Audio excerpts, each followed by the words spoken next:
tere! Karupere Coca-Cola alustab jälle.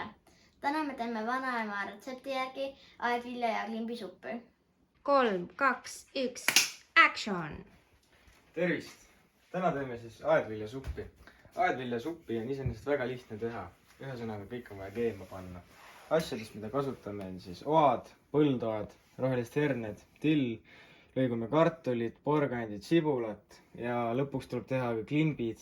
Ja see ongi põhimõtteliselt kõik. Siis lõikad lihtsalt sellised kuubikukesed. Väiksed peenikesemad, natukene peenikesemad ringid. Kuidas see läheb? Hästi läheb. Nii, see läheb ka supi sisse või?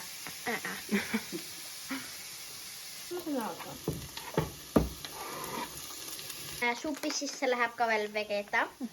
Võib panna ka tavalisi puljongikuubikuid, aga meile kuidagi meeldib see. Nii, nüüd praadisime porgandi ja sibula ära. Ja tõstan selle siia. See tuleb siuke nagu vöögiviljapada.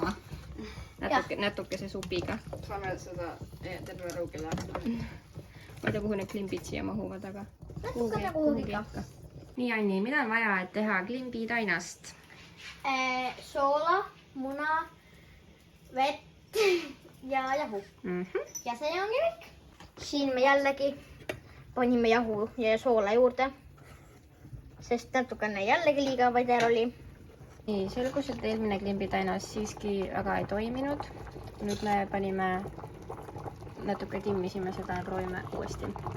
Nii, tead, aga proovime nüüd, vaatame, mis sellega juhtub. Ootame natuke. Kuidas see valmis, ta tõuseb pinnale. Vaata, siin üks jupikesed tulid. Oh no.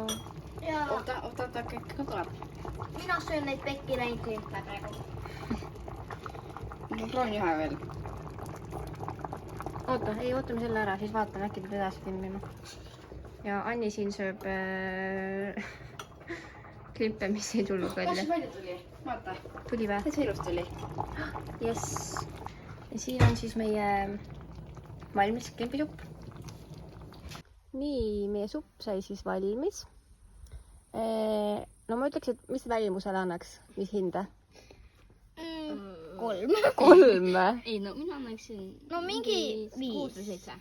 Okei, noh, pole paha, aga ma juba maitsesin, maitseb väga hästi. Näeb veits välja nagu sookollitoit, aga... Natuke jah, nagu sookollitoit. Aga näeb ilus. Tähendab siiski maitseb hästi. Jah, ma panen parimat. No mis hinde annaksid? 10-st? 10